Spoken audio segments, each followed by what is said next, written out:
This video was not made to harass anyone. I do not condone any harassment in the comments or otherwise to anyone mentioned in this video. Do not do that, or I do not support those type of people.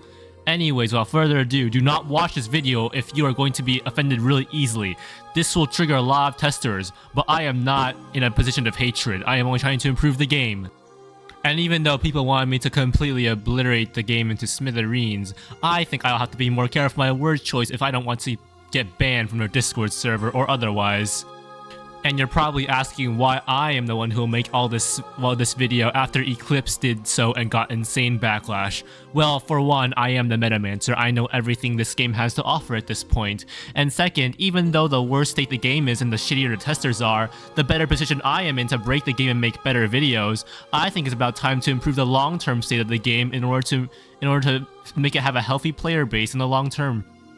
And I also think that despite Eclipse's efforts to improve the early game, the game still has so many issues that players can quit at that it's practically useless if you improve the early game if you can't even improve the late or end game. Eclipse only touched on the early game, which is not enough. I'll be going over the rest of it. And half the problem stems from a Discord server, so I'll be going over that as well. Ever since the Mark incident, the devs' reputation had been at an all-time low as they show their unwillingness to care for the game and fix actual bugs. As you will see, I'll show footage of me scrolling down the bug reports menu. Most of these have not been fixed or even been attempted to be fixed. The only time something gets fixed is if someone reports a dupe bug inside the channel, or if they get Inferion or Shia for free because some admin fucked up their commands and gave everyone in the server admin or Shia. Yes, they do check the channel very frequently because at moments after these bugs are reported, they actually go in and quickly patch them. But for all these other minor bugs that do not get patched, what the hell are you doing? You should be fixing bugs up at your game, even if you fix just a couple bugs every day. And Nova's and Prime and the govs are like, oh, we'll fix all the bugs when the update comes out. Guess what? You had 8 months for MV to fix all those old bugs, and you did not fix all of them. The bank bug was still in there, even after its existence for 8 months, and it's a potential to abuse infinite lineage shards to reroll your erase indefinitely. Guess how long that game-breaking bug took to fix? Over 10 months! What are you doing? Literally, people were commonly talking about it in general before the MV update, and no one just gave a shit? And you're probably like, but Nova Prime is no longer updating the game by himself actually. He hired new devs specifically for that. To counter-argue, he was developing before this update released, aka the MV update, and those bugs were still unfixed, including the bank bug, which he had to help in fixing. But you're like, oh, but those small bugs are really small. But if you fix all small bugs, imagine how much of a better experience people would have with the game, and they wouldn't have to report so many tickets, flooding the ability of mods and other higher up staff in order to help the people. And also, the small bugs are mostly the ones that hinder quality of life, like boss soft locks, which cause people to lose so many lives from bullshit. And also, don't get me started on how long you have to wait for a mod to do your ticket sometimes. I've personally seen myself waiting an hour plus when MV soft locked for my friend Flower Orchid in order to get us out of the fucking battle from reporting a ticket. It took 3 pings to admins just for it to go through. Imagine how long it would take for the average player without any permissions like CC or whatever. And you said yourself, Nova Prime, you are still part of the direction and playing of the game. You should at least plan for them to fix the small bugs, even if you personally are not going to do it because the new devs aren't doing it either, which means they are not doing the job you are supposed to do either.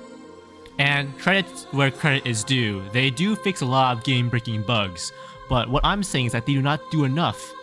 They could have easily done enough. They patched dupes and whatever instantly, anything game-breaking, like that, a snap of a finger. Why couldn't they do that with small bugs? It doesn't matter if it delays the update, it's worth it. It improves the game's quality at that moment. And there is something to be said of the codebase of the game. Whenever they tried to patch the marks for the first few days, half the time it would just break it again. I don't understand. How do you break something from trying to fix it? You could have at least joined the test server and tested for yourself that it was fixed before releasing a bugged patch that didn't actually patch the bug, you know what I mean? In conclusion, the community has been very patient with all these bug breaks, but we've seen that you haven't been able to improve since back then, so we cannot take it anymore.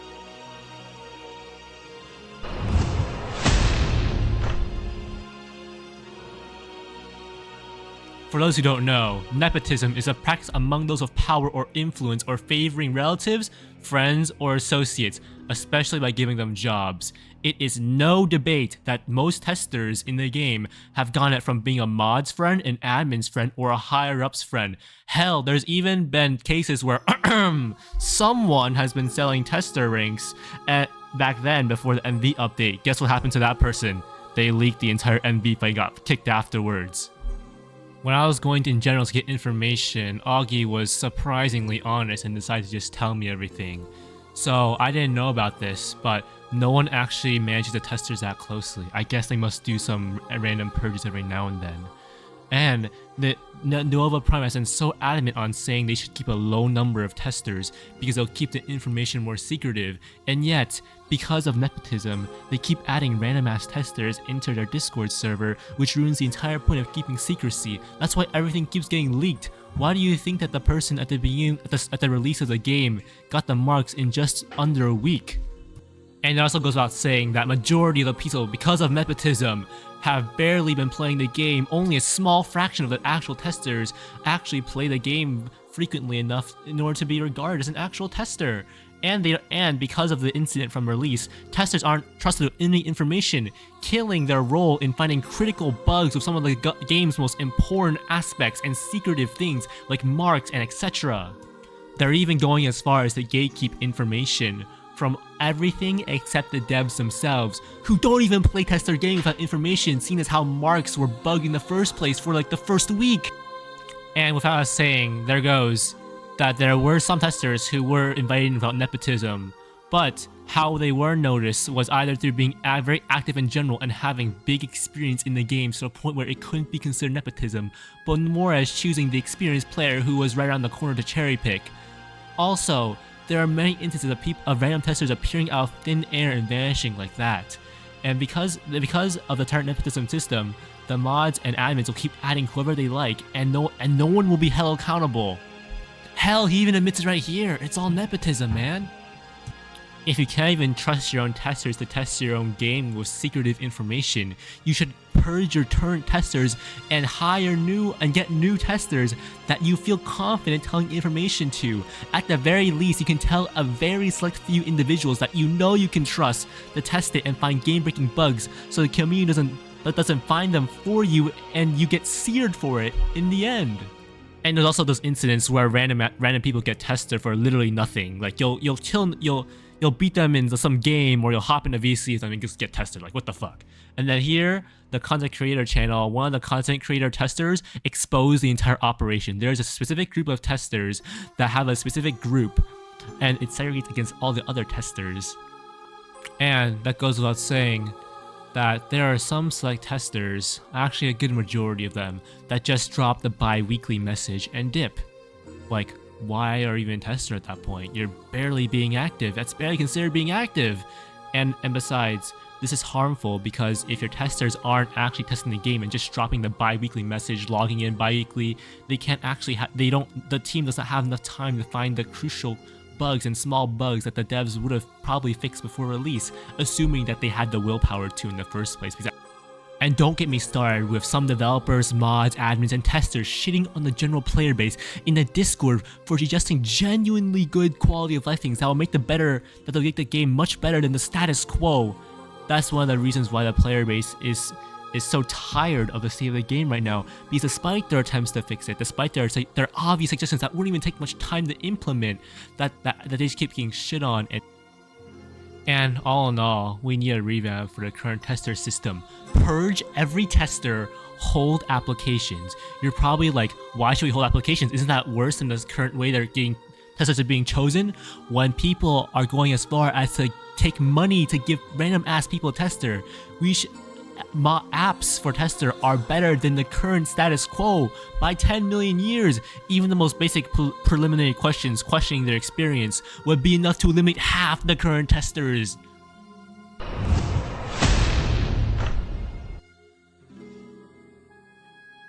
Even if you make it out of the shitstorm that is the early game, the late game isn't much better. For example, supporter players have to max out this covenant, which is basically another progression path called the Way of Life. You are basically forced to slave away for hours and harvest hundreds of ingredients to make your potions. When you make a potion, there's a small chance you'll get a mossy rune, a material required to rank up your guild in order to gain benefits like skills and passives, which you need for endgame content like MV and further progression. What? How'd you make something that important so damn tedious? The other covenant that requires gold to rank up is so much easier. Even if you start with 0, you can max out in just a couple of hours. Meanwhile, the covenant of life could probably take a casual player upwards of a few days. The main gold sink right now is for radiant shard applying, because if you're a luck build, you get pure shards like they're pennies. And you need at least 75,000 gold to guarantee an application of a radiant shard onto your weapon. So it goes without saying, why is a gold cap 25k if you can't even do anything useful with the current gold sink in the game with that little gold, unless you have an alt account? There are many players who overfarm and don't sell every 5 seconds because it's super fucking inconvenient. And guess what? They have to sell 300,000 at once, which becomes 25,000, which means they have to either transfer all the items painfully to an alt account and sell for 25,000 each, or just deal with it and take the loss. And there's also the problem of useless trinket sets like aggravation and luring. What they're supposed to do is take more aggro for the team, but when you actually compare it side by side in a boss battle with and without, you'll find that the difference is barely there. Because the people who are using the first place are tanks, preferably paladins, because saints do not have the slot to run it, and paladins sacrifice so much just to run that one trinket piece that's ultimately not going to contribute a lot, because bosses and all have AoE attacks, shocker! And the classes you will most ideally want to run the aggravation gear on already have taunting moves, so what the fuck is the point of this trinket slot? And basically everyone wants bulk drop to be added, but why don't they do it? Because they're afraid of duping. What can you do? Add ID system. Dungeon Quest has it. Deepwoken has it. Basically every competent game in the world has a system. That's why they can add such quality of things like bulk dropping, or in this case like trading or whatever in other games. And of course, I wasn't going to leave speed in the fucking dust. What is this, devs? You add a passive that gives arcane scaling to a dagger class that wasn't supposed to have it because you knew how inconvenient it was for classes to not have a consistent damage option. You gave the daggers mana attacks. Why couldn't you do that with speed? Why couldn't you give strike a speed? Why couldn't you give the speed classes a speed passive which allows a strike to scale on speed? What are you thinking? You already knew it was an issue with the dagger classes. That's why you added Verdant Archer, because its playstyle was arcane or speed. Why couldn't you add it for the speed? You're probably saying, oh, speed is too powerful. But no, it's not. You're only nuking every 20 fucking turns. The only thing you get is the ability to dodge moves and run away from fights. But guess what? Half the bosses are undodgeable moves that you'll probably get like two-shotted from if you don't have a saint or paladin helping you out. So what's the point? On that note, the issue affects luck builds, though on a lesser scale, because they have good options like surprise package. But why is it that the speed and luck options only have a very minute handful of viable options when mages have a bajillion scrolls that all do a bajillion damage, and warriors have all the base skills, have majority of skills having strength scaling, so they benefit from almost anything in the game? On that note, the solution is obvious. We need to add more hybrid scaling to almost all the pre-existing skills in the game. This will open the door for infinite variety within playstyles, which is what the devs want. You want this, right? Newell Prime, you even said you wanted the playstyle when you nerfed the trinkets to the ground, and you fucked up the balancing of the game by making Berserker the most powerful class by all for no fucking reason. And on that final note, let's get into the current class balancing. So in the looking for party stuff in the Discord server, you'll see all the endgame parties are running MV. But look at the common trend. What do they want? A saint? Paladin? Sure, fine. They're support classes. They want that, okay? But look at all the DPS. They only want Dot, Assassin, and Berserker with Petant Mark or something a mix around those sorts. There's barely anyone running variety. All your attempts for variety have fucking failed because of how horribly you've managed the balancing of the game. What this means is that everyone found the most efficient and brain dead and safest meta in order to run MV, and that is Dot Assassin, Berserker, Paladin, and Saint, and another DPS, probably another Dot Assassin or Berserker. You claim every class is viable, then I have a question for you. Why is no one running variety? Why is no one running those obscure classes? Why is no one running more classes if they are quote unquote viable? I don't care if it's an endgame boss. If your statement says that all classes should be viable, they should be viable for everything in the game. No class shouldn't be able to clear everything in the game just because you chose a specific class that gets countered, because that's bad game design. Everything should have the ability to clear everything in the game with similar difficulty. Because look at the current state. Berserker one-shotting MV. Berserker clearing MV on turn 2. Berserker clearing MV 7 minutes into the fucking game with no potions and basic setup and cooperation. This also goes for Peta and Mark. But then, if you look outside of those exceptions, you'll see that class are low-key 30-minute clear times. And besides, I've seen many friends and many random players be unable to get into MV parties, or sometimes even Thorian parties because they do not run a specific meta that counters those bosses. That is elitism growing at its core. Well, how do we fix this? Well, first, you could either nerf Berserker, which you probably agree because you don't agree with 7-minute clear times or 2-turning a fucking endgame boss, or you could buff the rest of the classes, which you should do anyway, because there are classes that are severely underpowered like Necromancer and Hexer, which you guys, the devs currently already agree with. But I would say that every other class that's worse than Elementalist deserves a buff to get up to Elementalist. Nova Prime once said that Elementalist is the most balanced class in the game, and yet it's better than most supers. Why is that? Shouldn't you boost everything up to the most balanced class in the game if you agree with that statement, Nova Prime? All in all, we should readjust some classes or buff them up to be similar to Elementalist tier, because Seal Supers are very overwhelming and it's causing players to quit when they compare themselves to them because of how much efficiency they're missing at the cost of fun. And also, I've put some more common sense suggestions right there that don't take a lot of time to implement and would help the player base enjoy the game a lot more.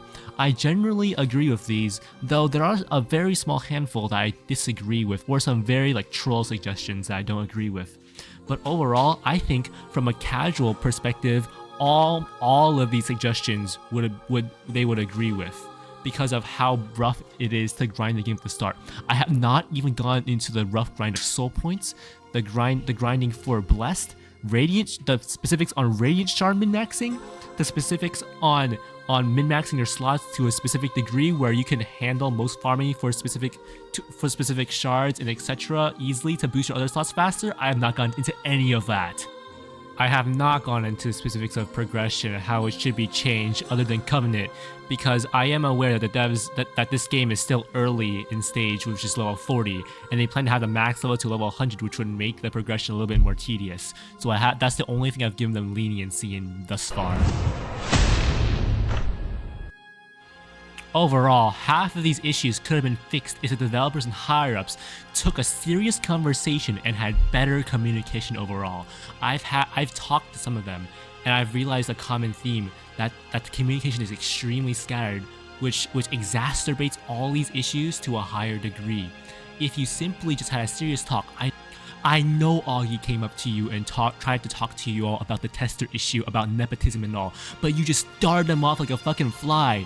Like, bro, you know the tester issue is fucked. You know it cannot work. An application system is better than the current status quo, and yet I don't know why you don't choose to replace it. Is it because you want your friends to be tester?